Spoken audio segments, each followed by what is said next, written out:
Assalamualaikum pemirsa Saja TV, TV-nya Orang Bukit Tinggi. Kembali kita bertemu dalam program podcast Saja TV.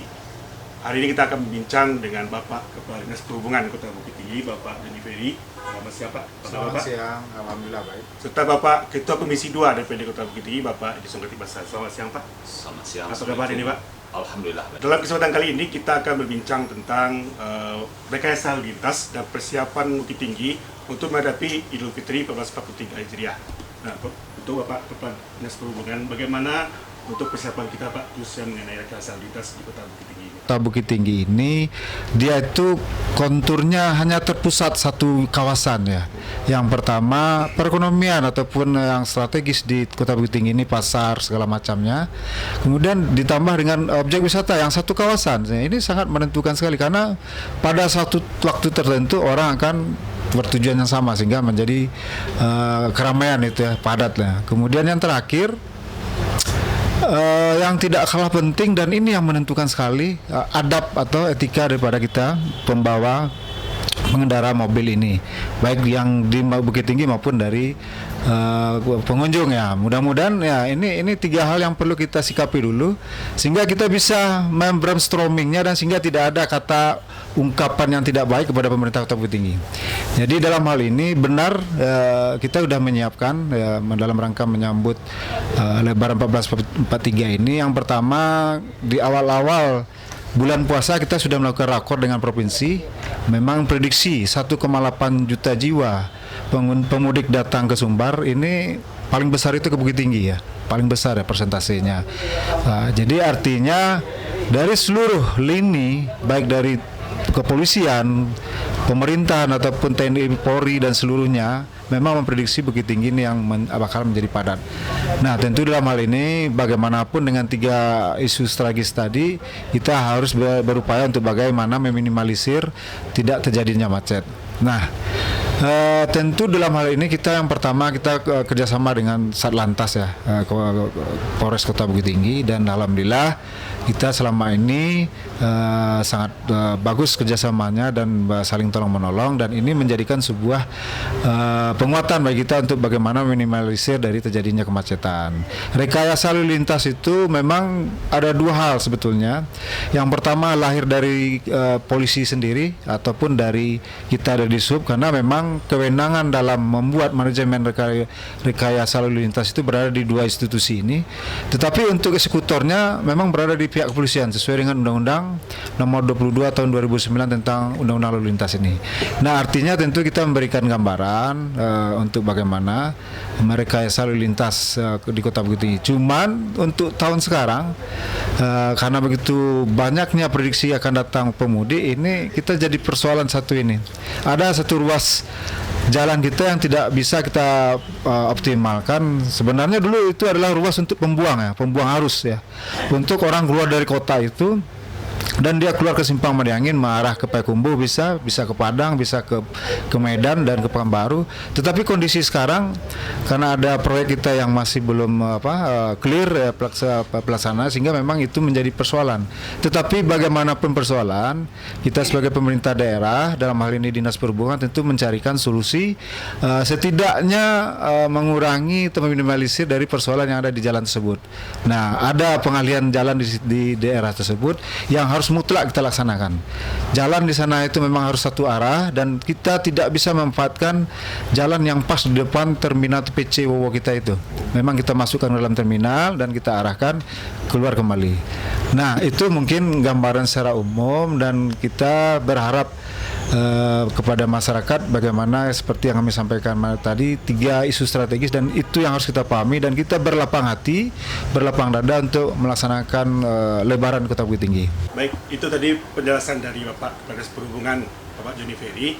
Dan untuk di legislatif sendiri Pak, untuk DPRD sendiri, bagaimana Bapak melihat untuk persiapan rekayasa lalu lintas di Bukit Tinggi ini khususnya menjelang persiapan Lebaran Pak? Assalamualaikum warahmatullahi wabarakatuh.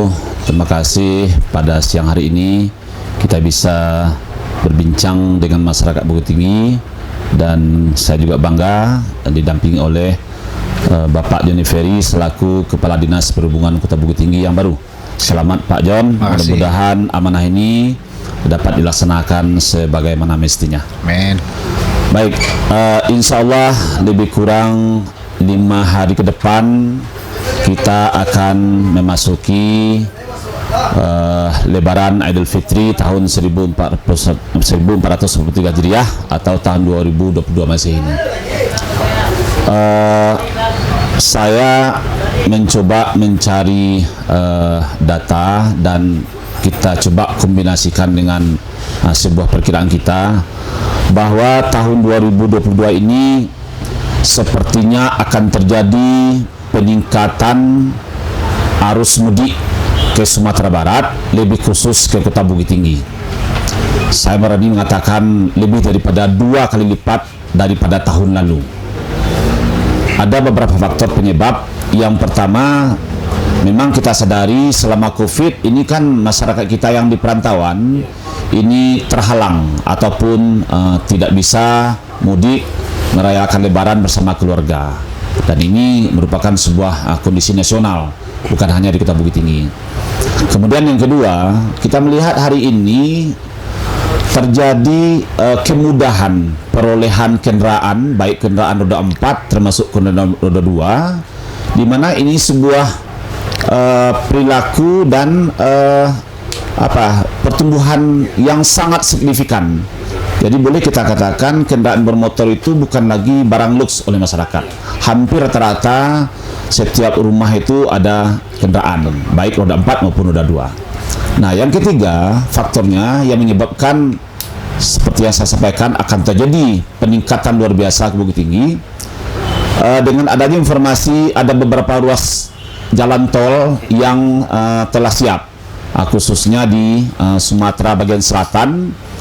Walaupun kenyataannya jarak tempuhnya ataupun waktu tempuhnya itu tidak membawa perubahan yang luar biasa. Kenapa demikian? Memang seperti tadi terjadinya peningkatan kunjungan. Nah, hari ini kita melihat 5 hari minus daripada Idul Fitri sudah nampak terjadinya peningkatan daripada kendaraan datang Bukit Tinggi. Nah, apalagi nanti kita membayangkan pada hari H minus 2 sampai plus 7 seminggu, ya. Karena dalam cuti Lebaran tahun ini ASN itu cuti sampai hari Minggu, hari Senin baru masuk kerja. Nah, artinya apa? Masa liburan di suasana Lebaran ini cukup panjang. Nah, ini memang seperti yang disampaikan oleh Pak Kadis tadi, akan terjadi peningkatan yang luar biasa begitu tinggi. Sesungguhnya ini adalah sebuah rahmat bagi kita, sebuah berkah bagi kita yang menandakan bahwa Bukit Tinggi itu magnetnya cukup kuat untuk dikunjungi. Nah, walaupun demikian tentu kita dari unsur pemerintah tentu perlu mempersiapkan langkah-langkah ataupun strategi supaya orang yang datang Bukit Tinggi, wisatawan yang datang Bukit Tinggi, para dunsanak kita yang mudik untuk merayakan Lebaran di Kota Bukit Tinggi, ini di samping beliau bisa bertemu dengan masyarakat, tentu kita harapkan nanti dia kembali ke daerahnya dalam posisi nyaman dan aman. Artinya apa? Dia mempunyai sebuah kenangan yang luar biasa, sehingga dia akan membawa sebuah nilai yang bisa untuk dipromosikan di daerah mereka berasal. Nah, dalam hal ini saya selaku unsur penyelenggara pemerintah, dalam hal ini sebagai anggota DPRD, tentu menghimbau kepada pemerintah, dalam hal ini kepada Pak Kadis Perhubungan, bagaimana perlunya kita melakukan rekayasa. Kenapa demikian? Tadi juga disampaikan, rekayasa itu kalau saya punya ini Pak Jawani Ferry punya masukan ini ataupun himbauan, rekayasa itu kita mulai atur dari pintu masuk kota. Dari 3 pintu masuk ke Kota Bukit Tinggi, Jambu Air, kemudian dari Sumatera Utara termasuk dari Provinsi Riau, ini sudah diatur. Sebetulnya dari sekarang sudah nampak bagaimana bisa ada sebentuk tanda bahwa di Bukit Tinggi itu siap untuk menerima pengunjung berapapun. Nah, dengan langkah dan strategi kebijakan di bidang rekayasa lalu lintas ini. Nah, termasuk nanti apalagi kita berada di seperti Pak Joni sampaikan tadi, memang benar bahwa kota Bukit Tinggi ini kecil sekali sehingga orang untuk mengunjungi kota Bukit Tinggi tidak perlu menghabiskan beberapa hari, 1 hari cukup.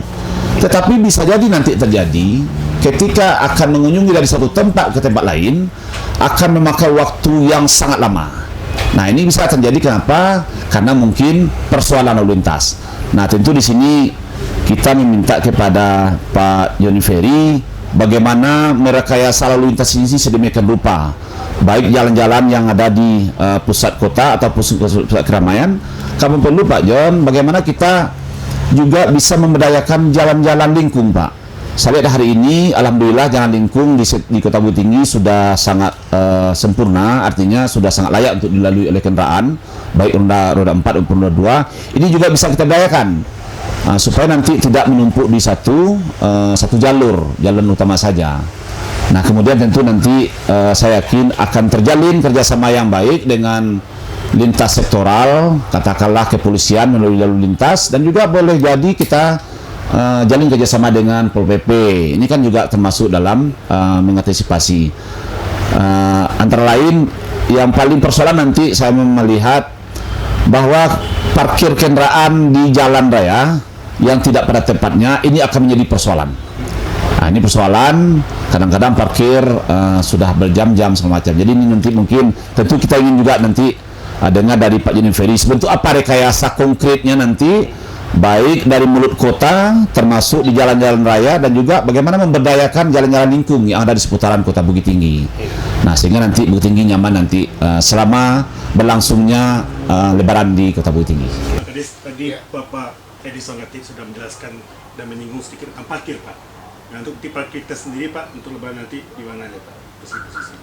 Tentu harus bercermin lagi dengan isu yang 3 tadi, dengan keterbatasan lahannya. Tetapi kita tetap akan mengoptimalkan, ya, artinya tentu bagaimana parkir itu bisa tertib dan rapi dan sehingga tidak menyebabkan macet.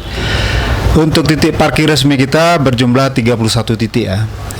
31 titik, 3 diantaranya berada di gedung parkir, 1 di taman parkir, berarti yang 26 lagi itu di tepi jalan umum. Nah, untuk 4 hal bisa kita kendalikan dengan mudah ya. Yang di gedung 3, kemudian di taman parkir. Yang di tepi jalan umum ini yang menjadi persoalan. Nah, tetapi kita kan sudah punya pengalaman dalam menghadapi Lebaran ini. Dan kita tentu harus berkreasi dan berinovasi dalam rangka bagaimana mengantisipasi daripada parkir ini. Jangan pembiaran ya, jangan ada pembiaran. Kalau ada pembiaran seperti yang disampaikan Pak Edi tadi, apabila mobil itu parkir tidak pada tempatnya akan berpengaruh kepada pengguna jalan lainnya.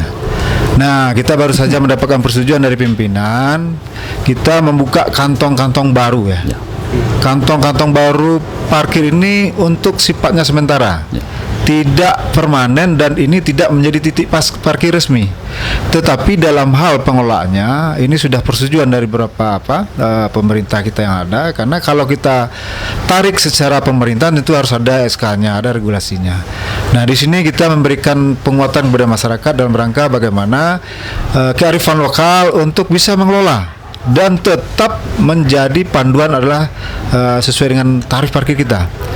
Dan kantong-kantong itu diantara lain adalah yang pertama sekolah-sekolah yang berdekatan dengan objek-objek wisata atau dengan kawasan pasar kita. Kemudian kantor-kantor ya yang berdekatan dengan wilayah objek wisata. Ditambah ini yang harus kita tunggu nih, partisipasi masyarakat ini. Lahan masyarakat yang memang mungkin bisa dan bisa dijadikan kantong sementara. Ya, tidak permanen, dan ini tetap di bawah kendali daripada Dinas Perhubungan. Nah, harus kita jelaskan kepada kita semua, parkir itu ada 2 secara garis besarnya, yang resmi dan tidak resmi. Nah, ini yang kantong-kantong ini gimana, resmi apa tidak resmi? Nah, ada 2 yang harus kita pahami. Yang pertama itu kita itu ingin pendapatan atau ingin ketertiban. Atau kita harus wajib memilih 2, kita pilih dua-duanya. Pendapatan dapat, ketertiban dapat. Tetapi dalam kondisi satu tertentu ini kita harus memilih satu ini, pendapatan atau ketertiban. Nah, kami lebih cenderung memilih tertib ya. Jadi artinya pendapatan kita berikan penguatan kepada masyarakat dan tetap di bawah kendali kita. Dan harapan bagi masyarakat kita baik yang lokal maupun yang pendatang, silakan ada call centernya itu di setiap baliho kita yang dipasang di kantong-kantong parkir sementara ataupun di tempat strategis untuk melaporkan segera kalau tidak sesuai dengan tarif yang diminta oleh para petugas. Nah, namun saya mengimbau ini khusus bagi masyarakat Kota Bukit Tinggi ataupun pendatang yang berdomisili di Bukit Tinggi, ya udah mobilnya tinggal aja di rumah. Kita pendistrian aja. Kita ke Panorama, ke kebun binatang 500 meter, ke mana lagi, ke Jambadan 500 meter, ngapain bawa mobil? Ya, kalau kita berdomisili di Kota Bukit Tinggi. Kalaupun pengunjung yang tinggal di seputaran kota hotelnya, udah tinggalin saja mobilnya, mari kita berjalan. Nah, artinya apa yang disampaikan Pak Edi, memang kita berpikir untuk merekayasa lalu lintas itu memang ada 3 masuk ini Pak Edi, pintu masuk dari 3 sektor, arah Medan, arah Pekanbaru, kemudian arah Padang. Nah, ini semuanya hampir sama ya. Tetapi kita tetap mengarahkan dia masuk itu tetap jalur satu pintu, tidak masuk lagi di jalur-jalur yang ini, dengan harapan ya tentu kadang-kadang masih juga bisa lewat bus-bus itu masuk sampai ke Sophia. Nih mohon maaf yang menyebutkan tempat ini, ada lokasi di tempat yang dilarang bus tetap masuk.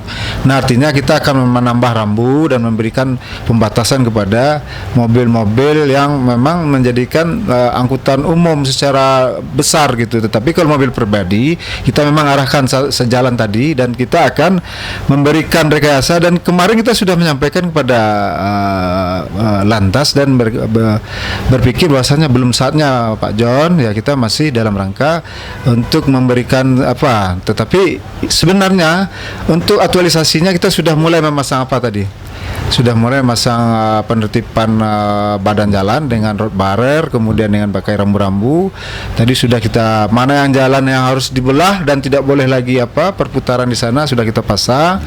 Dan mudah-mudahan sampai H-1 ini lengkap ya, karena memang kita berharap jalan dari Soekarno-Hatta itu Pak Edi yang mau masuk ke arah ke jenjang 40 itu di lampu merah itu kita tutup habis itu. Ya, kita tutup habis baik pribadi maupun angkutan umum. Nah, mereka harus memecah ya. Mau memilih kiri atau ke kanan dia masuk kota. Mau lalu ke Jire dia atau mau lalu ke Taro kan. Nah, sehingga memang tidak terkonsentrasi, dan ini sudah ada catatan-catatan. Jadi kita bersama dengan pihak kepolisian. Nah, nanti kita rekayasanya, saya rasa ada gambaran rekayasa lalu lintas dari kepolisian sudah ada keluar saya rasa ini. Nah, tinggal lagi aktualisasi daripada pembatasan penyekatan dari jalan-jalan dari kami dari Dinas Perhubungan nantinya. Baik, terima kasih Pak Disub atas penjelasannya terkait dengan parkir ya. Nah, untuk Bapak Irisok Kati dari DPRD Bukit Tinggi, nah bagaimana pendapat Bapak sendiri terkait dengan pendapatan Bukit Tinggi khususnya di sektor wisata ini? Baik, jadi tentu kita sangat berharap bahwa kunjungan masyarakat ke Kota Bukit Tinggi, baik para pemudik lebaran maupun wisatawan dari berbagai daerah, datang ke Bukit Tinggi membawa dampak positif. Terutamanya akan terjadi peningkatan perekonomian masyarakat Kota Bukit Tinggi, dan juga tentu yang tidak kalah penting adalah terjadinya peningkatan pendapatan asli daerah dari kunjungan ini. Dan ini insya Allah tentu akan terjadi karena apa? Bukan saja PAD Bukit Tinggi yang akan terjadi peningkatan, tapi multiplier effect daripada kunjungan ini akan berdampak kepada masyarakat, baik berupa pedagang, termasuk pada pedagang kaki lima dan seluruh komponen masyarakat seluruh kota ini akan menikmati. Nah, khusus untuk pendapatan dari bidang pariwisata ini, kita melihat ada beberapa sumber pendapatan kita yang memang kita tentu memberikan support dan harapan kepada dinas terkait, khususnya yang merupakan SKPBNF. Pertama dari segi pajak hotel nanti, insya Allah ini akan terjadi peningkatan, termasuk daripada pendapatan yang berasal dari pajak rumah makan, kafe-kafe. dan juga objek wisata. Nah, objek wisata pun dari yang ada termasuk yang handalan kita itu kan seperti Taman Budaya Kinantan, Kuminatang, kemudian Benteng Fordeko, juga Taman Panorama yang langsung di sana ada Lubang Jepang. Dari dari saya lihat daripada LKPJ yang baru saja kita paripurnakan, bahwa pemerintah berhasil meraih PAD dari pendapatan khusus yang bersumber dari pajak hotel saja itu melebihi daripada target. Nah, ini dalam kondisi membaiknya ataupun melandainya COVID-19 ini tentu menjadi sebuah harapan baru bagi kita. Sebuah harapan bahwa seiring dengan terjadinya peningkatan kunjungan tamu ke Bukit Tinggi, maka ini akan berhubungan sama dengan terjadinya peningkatan PAD. Nah, PAD yang dicapai nanti tentu ini juga akan dikembalikan sesungguhnya kepada masyarakat untuk perbaikan infrastruktur kita, termasuk muara yang paling utama itu adalah untuk kesejahteraan masyarakat Kota Bukit Tinggi, sehingga kita bisa dan mampu meraih apa yang menjadi visi dari pemerintah Kota Bukit Tinggi. Ini harus kita support bersama, yaitu menjadikan Bukit Tinggi yang hebat berlandaskan adat basani syarak basani kitabullah. Mudah-mudahan ini terwujud. Baik, terima kasih Pak Kadisub dan Pak Anggota DPRD Kota Bukit Tinggi, Bapak Sanggati Basah, atas penjelasannya. Dari beberapa hal poin-poin yang saya sampaikan tadi, banyak kesimpulan yang bisa kita ambil ya dari dialog tadi ya Pak ya. Pertama tadi terkait dengan isu strategis ya, terkait dengan rekayasa lalu lintas. Kemudian hanya terpusat di satu kawasan ya Pak ya, untuk parkir ya segala macamnya. Terus ada beberapa titik parkir yang kita laksanakan atau kita tempatkan di Kota Bukit Tinggi nih Pak, soalnya 31 titik parkir, ditambah kantong-kantong parkir yang sementara ya Pak, untuk sementara yang kita buat di Kota Bukit Tinggi ini dalam rangka mengurai kemacetan di Kota Bukit Tinggi ini. Dan diharapkan juga kepada pengunjung Kota Bukit Tinggi dapat memanfaatkan titik parkir atau kantong parkir yang sudah disediakan oleh pemerintah Kota Bukit Tinggi. Nah, juga dari Bapak Sanggati Basah tadi, Ketua DPRD, bagaimana menjadikan Bukit Tinggi ini Pak ya sebagai magnet kota wisata, dan juga dapat menguraikan arus kendaraan dari pintu masuk yang ada di Kota Bukit Tinggi ini. Karena juga diprediksi tahun 2022 ini, lebaran 2022 ini akan jadi peningkatan pemudik yang masuk Kota Bukit Tinggi, terutama arus kendaraan yang masuk ke Kota Lumajang ini. Baik, itulah tadi perbincangan kita bersama Bapak Kepala Dinas Perhubungan Kota Bukit Tinggi, Bapak DPRD, dan juga Bapak Ketua Komisi 2 DPRD Kota Bukit Tinggi, Bapak Sanggati Basah. Semoga apa yang kita sampaikan tadi dapat bermanfaat bagi kita semuanya, dan lebaran di Kota Bukit Tinggi lancar tanpa suatu apapun, dan semoga wisata Bukit Tinggi juga meningkat untuk kedepannya. Terima kasih, sekian dan assalamualaikum warahmatullahi wabarakatuh.